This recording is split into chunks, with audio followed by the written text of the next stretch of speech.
right, blasting off another hour here of the Steve Gruber Show. Glad to have you on board for this rocket ship ride. It's going to be one today. We'll talk about that coming up. Remember, it can have a triggering effect, this program. You might have great enthusiasm about America before it's done, which we greatly appreciate. So there you go. Three big things you need to know this hour on the Steve Gruber Show. Number one, Real ID. Real ID. It's landed, but flyers still are not grounded even if you don't have one.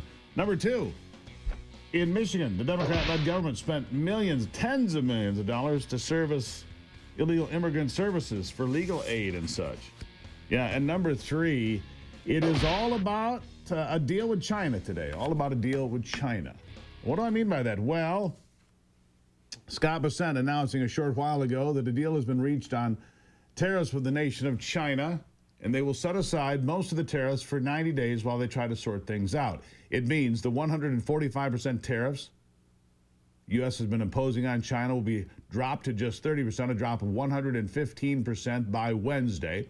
Meanwhile, China will drop its tariffs on U.S. products down to 10% also by Wednesday, we're told. What does this mean? It means the Dow futures have jumped 2.5%, S&P 500 up 3%, and NASDAQ futures up 4%. It's going to be a big day on Wall Street. The numbers are rocketing up. They'll come back. They'll go up. They'll go down. Some people will take some money off the table, but it is a very big deal. Yeah, as we cut a deal. The fact of the matter is China couldn't take it. It wasn't great for us in some ways, but China could not take it. We are their biggest market. Donald Trump's also going to sign a deal. Executive orders to be signed on reducing regulations on 47 different items, including shower heads, your dishwasher, and other items inside your home, all being rolled back by an executive order today. Also in the future, Donald Trump's going to sign an executive order to reduce, he says, the price of prescription drugs. I'm not clear on how that's going to happen, but most favored nation says, he says it'll reduce the price of drugs to the lowest price of any nation globally. We'll see how that works. But it leaves the Democrats kind of slack-jawed and glassy-eyed.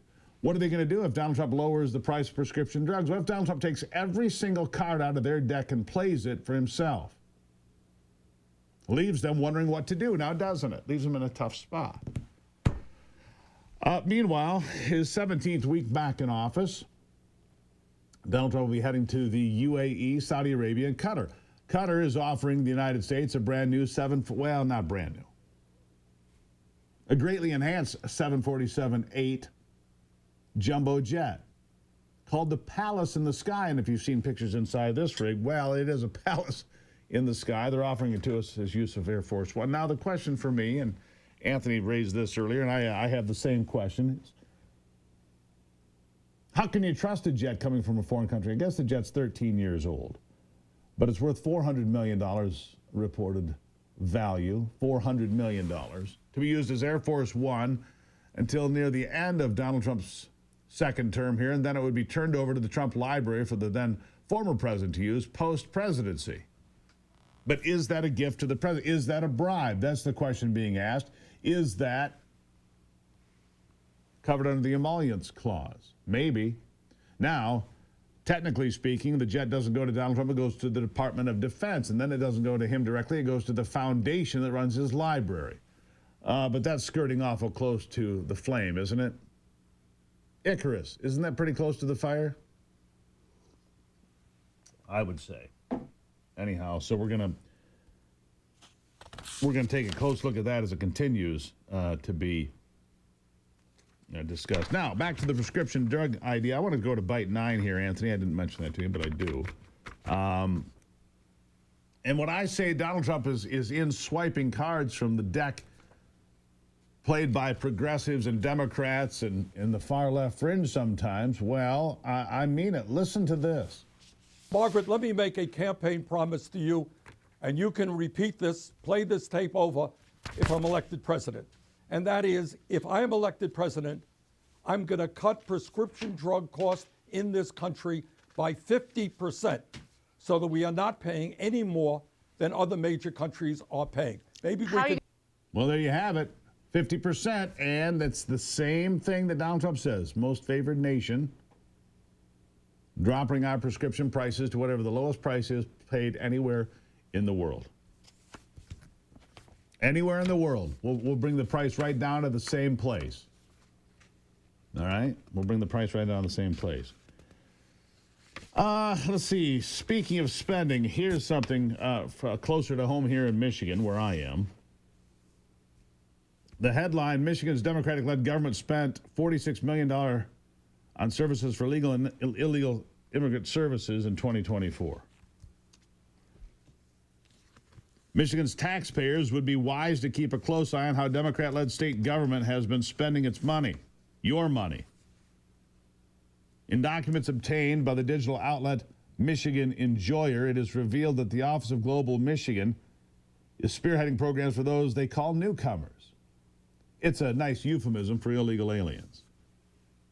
Using the documents received from the state, the Enjoyer claims that they show $46 million in public dollars used in 2024 just to fund legal services and some housing subsidies.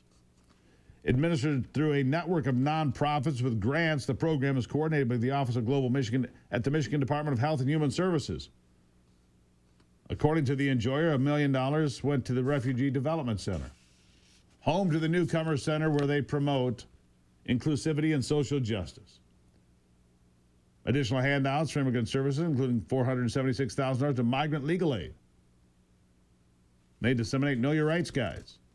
Lighthouse Immigrant Advocates, $662,000. They provide a guide telling illegals not to open your doors to ICE. Well, the broader implications are quite clear. Critics contend that such funding is not only undermining federal immigration laws, but also sends the wrong message to both immigrants and Michigan citizens struggling with housing, health care, economic insecurity, and more. As prices continue to rise and state agencies plead poverty for local programs, how could you end up with almost $50 million in support of people here illegally? That's the question. $50 million. People here illegally. Yeah. You tell me how that makes any sense. And the answer is it doesn't make any sense at all. This part of the program brought to you by my friends at Wolverine Water. Wolverine Water Systems, Michigan's premier water treatment company.